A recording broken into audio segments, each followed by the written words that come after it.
ليش هيك كان عم بيصير معي ما بعرف. بابا كان من أغنى الأغنياء في هذا البلد، بس ما كنا نقدر النعمة ولا نحترمه. لدرجة إنه كنا نكب الخبز والأكل بالزبالة، كنا ندوس على النعمة بإجرينا لبين ما انخسفت فينا الأرض وصرنا على الحديدة مثل ما لك شايف. وانطبع علينا قول الله سبحانه وتعالى في القرآن الكريم: بسم الله الرحمن الرحيم.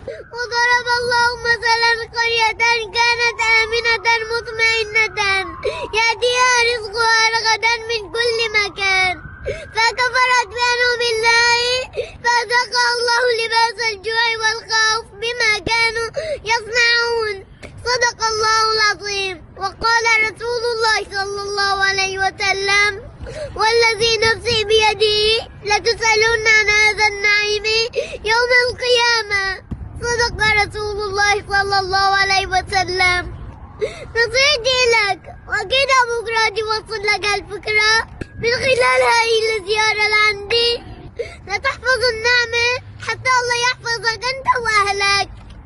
ومن الخير انت حر، هاي أكبر مثال قدامك. كان كل شي عندي والله ولا شي عندي. والله عرفت حسيت ليش هيك عم بيصير معي.